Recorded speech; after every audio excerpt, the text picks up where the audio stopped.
The Dhammapada is one of the most beloved texts in all of Buddhism. People read it for peace, for clarity, for guidance, for moral insight. It is quoted, memorized, carved on stone walls, printed in temples, and studied on cushions across the world. But what most people don't know is this. There are chapters in the Dhammapada that almost nobody reads, sections rarely discussed, verses forgotten in dusty commentaries, teachings overshadowed by the more famous lines about anger, desire, compassion, and mindfulness. The popular chapters are beautiful, but the hidden chapters are transformative. These secret chapters speak directly to the mind that struggles, the mind that doubts, the mind that fears, the mind that hides behind distractions, the mind that feels lost in the noise of modern life. These are the chapters that monks reflect on in solitude, the chapters elders pass to serious students, the chapters that contain warnings, truths, and awakenings too sharp for casual readers. Tonight, for the first time, you will hear them not as dusty ancient text, but as living teachings, spoken, explained, illuminated, just as disciples once heard them from the lips of awakened masters. Welcome to Dharma Today. Before we begin, take a moment to breathe and comment where you're listening from. Let this teaching become a thread that connects people across the world. Just as the Buddha's earliest words connected travelers, monks, kings, villagers, and wanderers for more than 2,500 years. Now let's begin. The first forgotten teaching is this. The mind creates illusions as easily as breathing. The wise learn to breathe consciously. Most people believe their perceptions are reality. But the Buddha taught something far more unsettling. Your mind does not see the world. Your mind creates the world it sees. A thought becomes a belief. A belief becomes a filter. A filter becomes a lens. And the lens becomes your entire life. The Dhammapada's hidden chapters begin by warning. Beware the mind that believes its first impression. Beware the mind that takes emotion as truth. Anger creates an angry world. Fear creates a frightening world. Greed creates an empty world. Attachment creates a fragile world. But clarity creates freedom. This is why the Buddha told his disciples, train the mind first. Train the world second. Because a mind untrained sees everything as a threat, everything as a disappointment, everything as insufficient. A mind trained in awareness sees truth clearly, and in that clarity, suffering dissolves. The next secret teaching says, there are 4 kinds of fools, and the cleverest one is the fool who believes he is wise. This chapter rarely appears in modern translations because its language is sharp, almost uncomfortable. But discomfort is the beginning of awakening. The Buddha listed 4 types of people. The fool who does harm and knows it. This person can still learn. The fool who does harm and does not know it. This person is blind but innocent. The fool who does harm and calls it good. This person is dangerous. The fool who believes he is wise. This person cannot be taught. This teaching is not meant to insult. It is meant to diagnose. Because the worst prison is not ignorance. The worst prison is believing you have nothing left to learn. The Dhammapada warns, the cup that is full receives no water.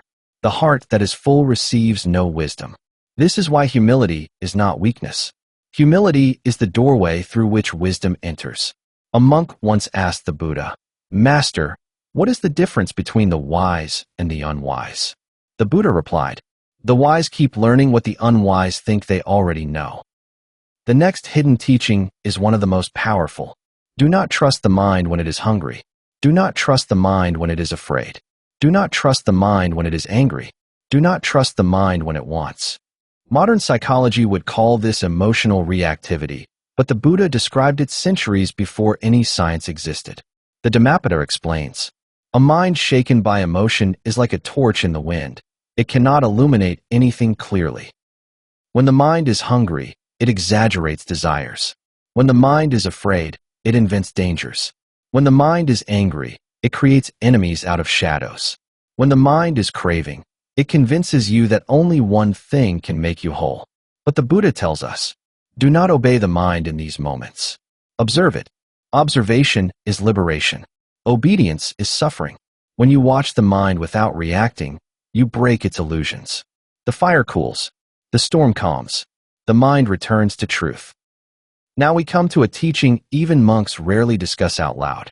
Most suffering comes not from what happens, but from the stories the mind tells about what happens. One monk asked the Buddha, "Master, why do humans suffer so deeply?" The Buddha answered, "Because they are storytellers who do not know they are telling stories. You lose a job, and the mind says, 'I am a failure.' Someone criticizes you, and the mind says, 'I am worthless.' A relationship ends, and the mind says, 'I will never be loved again.' A fear appears, and the mind says, 'This fear is truth.' But the Dhammapada teaches, pain is real. Stories are optional. The wise separate the two. The unwise fuse them together. What hurts is the event, but what destroys you is the narrative that follows." The Buddha says, drop the story, keep the lesson.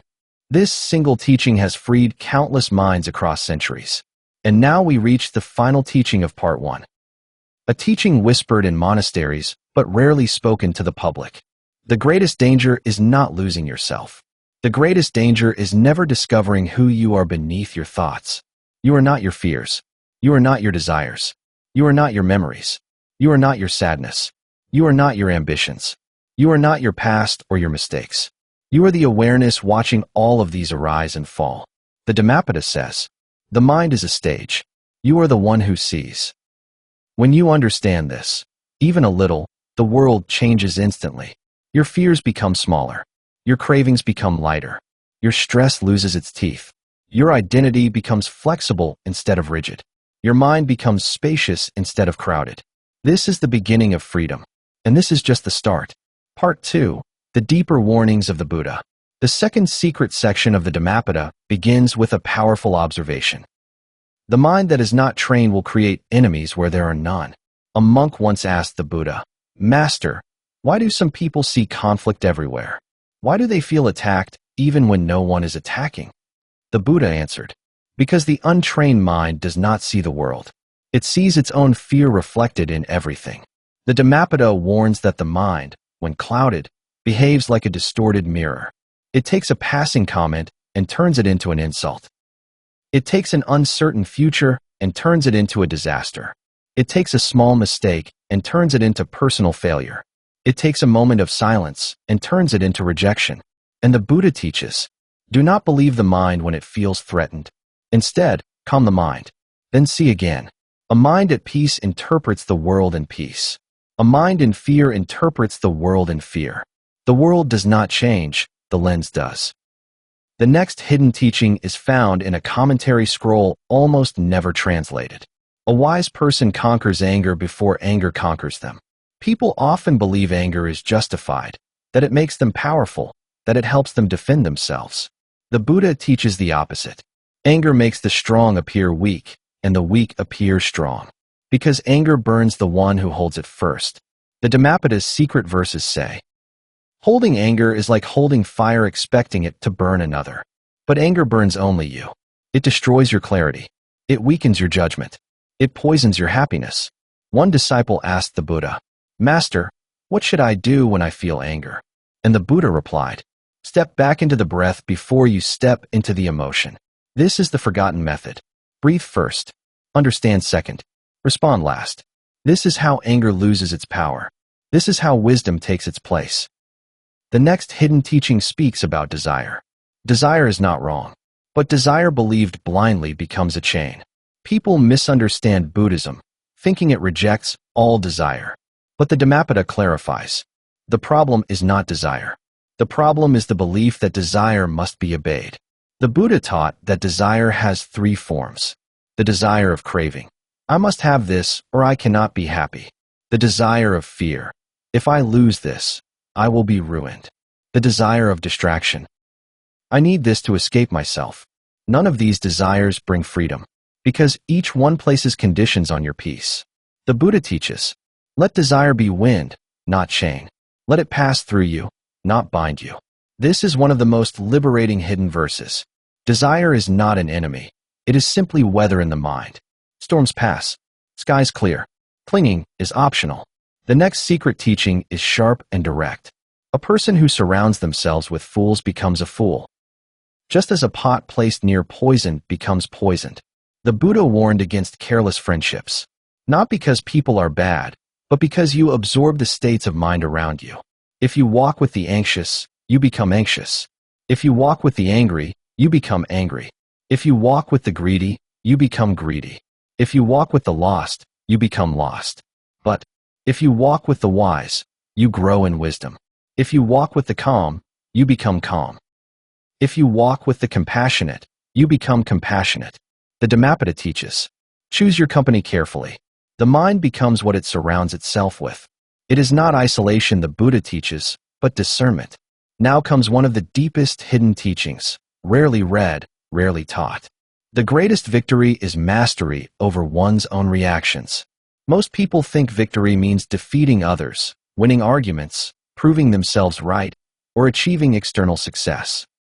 But the Buddha repeats again and again, if you cannot master your own reaction, you have mastered nothing. When someone insults you, can you stay steady? When fear arises, can you remain present? When sadness comes, can you observe without drowning? When anger tries to take over, can you breathe instead of strike? These are the real victories. Quiet, invisible, life-changing. The Dhammapada says, a moment of patience saves a lifetime of suffering. The untrained mind reacts. The trained mind responds. The awakened mind sees clearly and chooses. This is freedom. White Medium Star Part 3, The Hidden Keys to Awakening. The next secret chapter focuses on attachment, one of the Buddha's most misunderstood teachings. What you cling to is what controls you. If you cling to praise, criticism destroys you. If you cling to wealth, loss terrifies you. If you cling to someone's love, distance wounds you. If you cling to identity, change threatens you.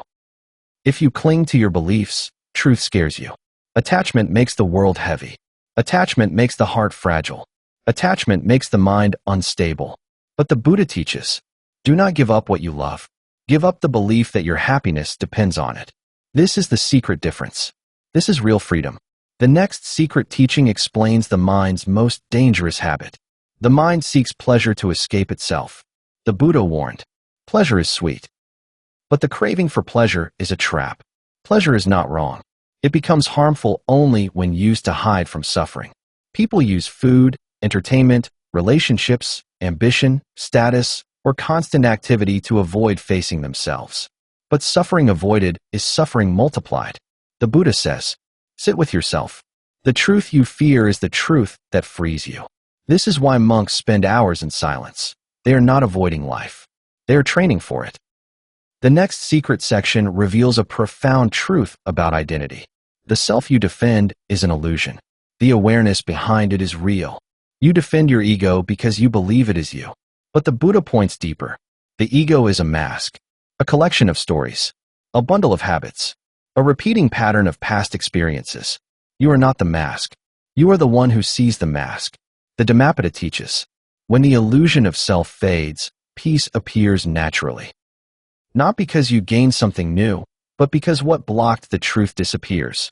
The final secret chapter says, awakening is not a destination. Awakening is the act of seeing clearly again and again.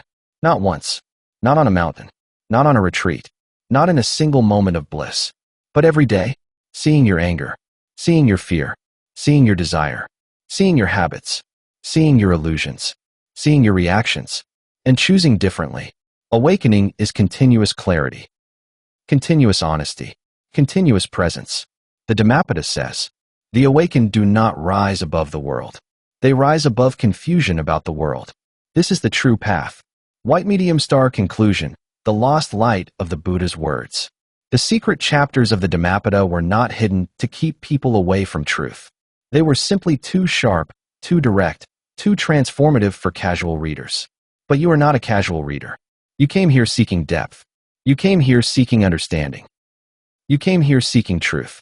The Buddha's forgotten teachings whisper to you now. Train the mind first. The world changes after. This is the essence of all Buddhist practice.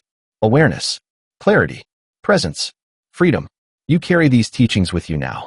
Into your relationships, into your challenges, into your fears, into your choices, into your quiet moments, into your life.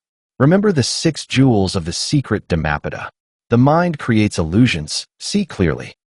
Fools think they are wise. Stay humble. Emotions distort reality. Breathe before you act. Stories cause suffering. Keep the lessons, drop the narrative. What you cling to controls you, soften your grip. Awakening is a daily seeing, stay awake. You now hold what few people ever read, and even fewer ever understand. Walk with these teachings. Let them shape how you see, how you breathe, how you act, how you live. This is Dharma Today. This is your path. May clarity fill your mind. May peace fill your heart. May wisdom guide your steps. And may you awaken, again and again, with every breath.